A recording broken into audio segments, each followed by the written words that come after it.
Ladies and gentlemen, boys and girls, and children of all ages, thank you for clicking on this video. Thank you for checking out the channel. I hope you've had a brilliant day today.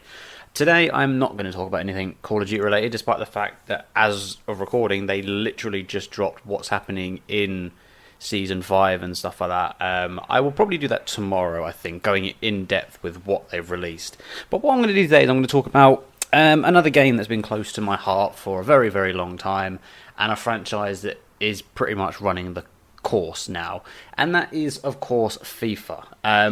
I have played every FIFA probably since '99, and especially the last 4 or 5 years and stuff like that with mates and stuff like that, it's become a game we all play. It's something we get angry at, it's something we laugh about and stuff like that, and it's a franchise now that there's a lot of ridicule and there's a lot of negativity towards it, and we are now 2 months away from FIFA 22 coming out, and a lot of people are probably saying this could be close to be the end of FIFA. Of course, it will never truly end. They'll continue to keep pumping out games year after year after year.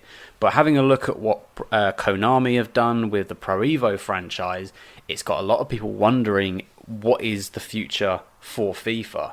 And I think what I want to just say is, I've always been a fan of the franchise, no matter what. Like, I'll buy every year and stuff like that.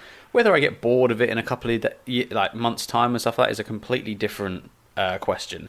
I think the last one I didn't actually buy would have been, I think it was actually potentially last year's one. I didn't end up getting until they went free on what at the time was EA Access. That's the only reason I bought it. I didn't have any reason to spend any money on the game. I bought it for this year and stuff like that, just to play again with some friends.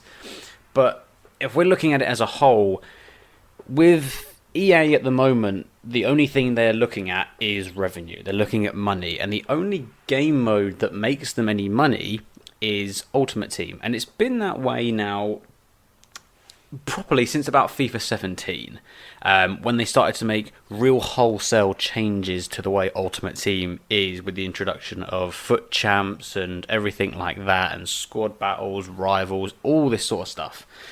And that for me was the beginning of the end, I would think, for FIFA, because the moment they started adding a competitive edge to FIFA, when it is legitimately kind of like COD, it's meant to be just an arcade game that you just play to like blow off some steam and stuff like that. You've got people that you've got tryhards, you've got sweat, you've got people that make a genuine career out of doing. And fair play, some of the FIFA pros and everything, they are absolutely mental, and full credit to them and stuff like that.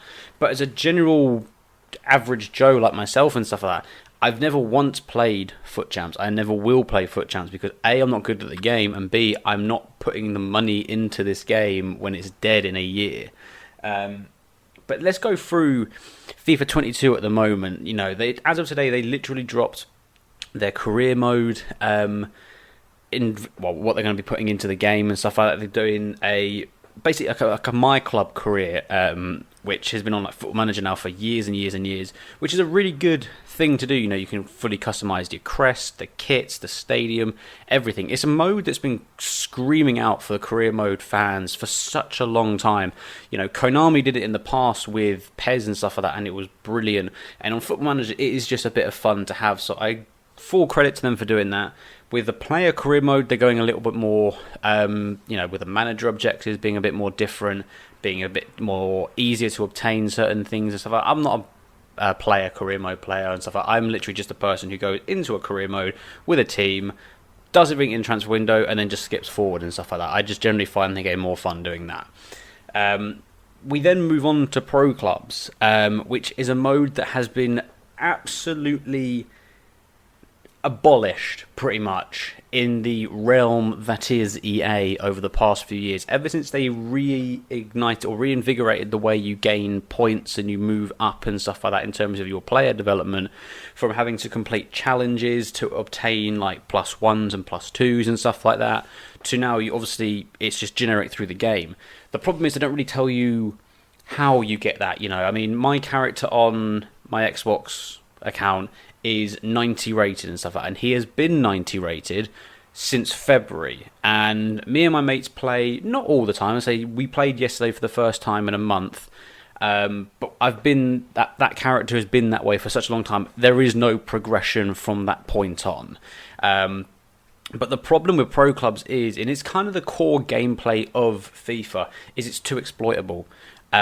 This year you've got the ridiculous through balls that somehow always work against you but never work for you. You've got just running down the line, crossing it in, and like either heading it or volleying it into the back of the net for almost a guaranteed goal every time.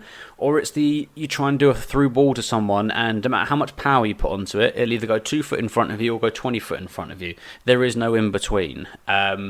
Or you can gently tap the button and stuff like that, and it's pinged off a mile away, or you can put so much power onto it, it goes absolutely nowhere. That's just the core gameplay in general with FIFA. I'm pretty certain it's the same with Ultimate Team as well, and that's something that the actual devs need to fix with in-game stuff. There's no point having this, oh, look, you can run like Sterling, or you can move like this, and you can do all these skill moves.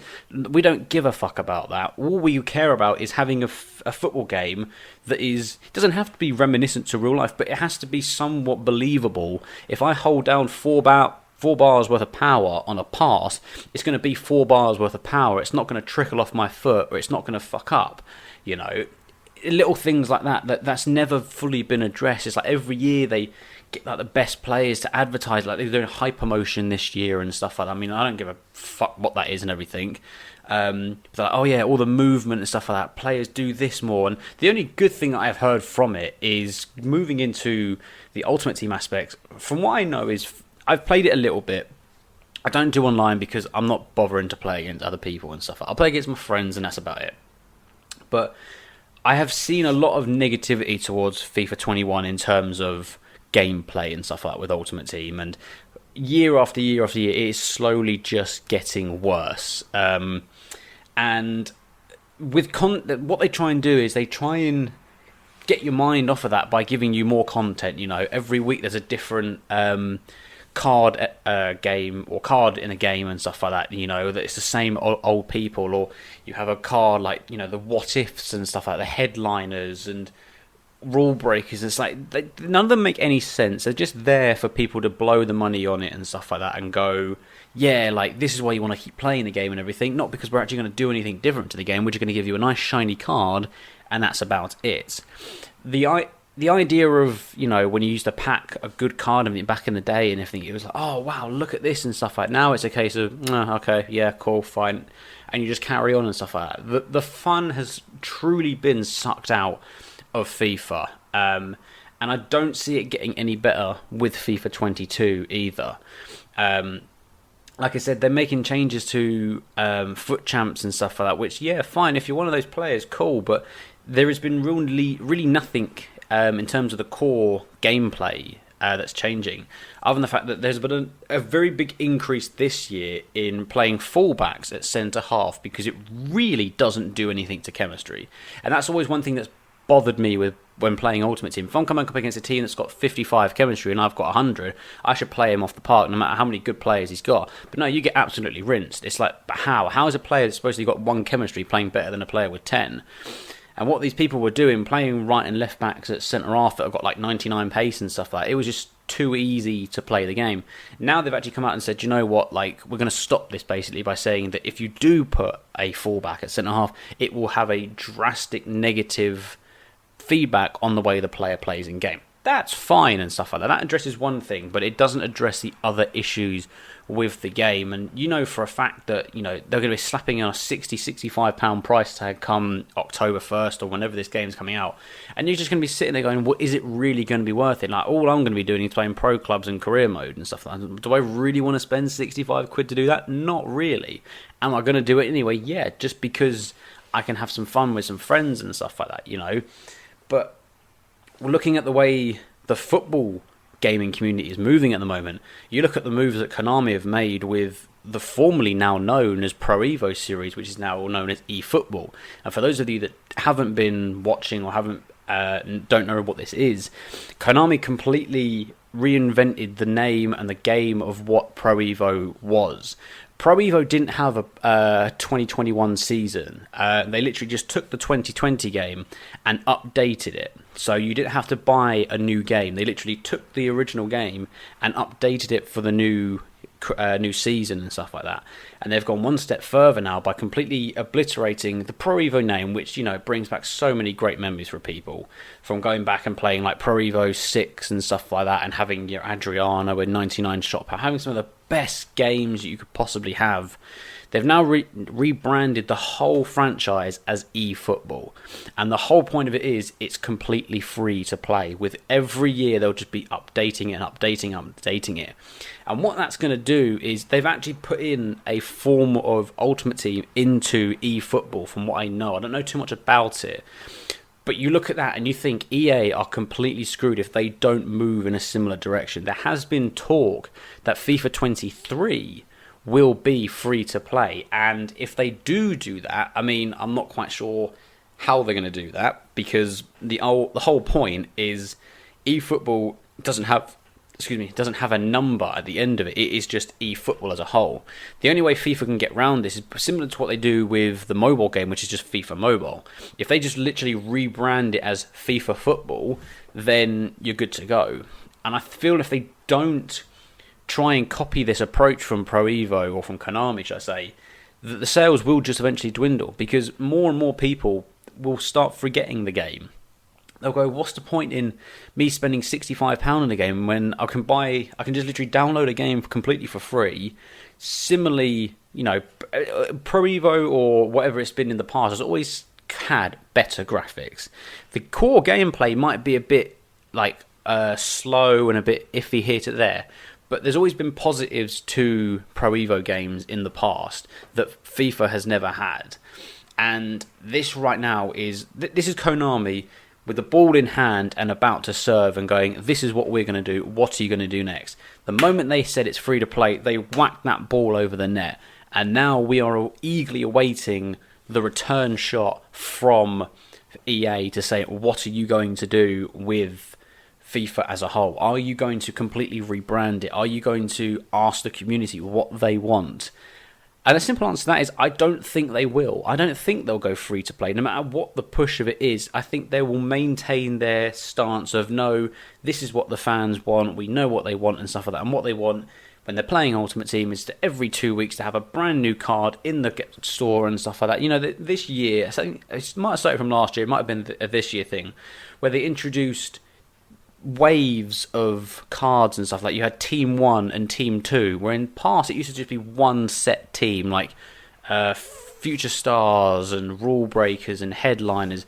And then, you know, you have a Team 2 now, because we've got to give more players cards and stuff like that. But what they don't do is they don't pick any old card. They pick specific players of teams and stuff like that, and nationalities and stuff, to be the forefront of it. And it's just, you hear the community go, well, you know, we don't need any more, like for this year, you didn't need any more French players, you didn't need any more BPL or anything like that. But they never listened to the community in that side of things. And don't get me wrong, they handle so many things very well, but at the same time, they do alienate their community a lot, to the point that you've got people legitimately going, well, what is the future?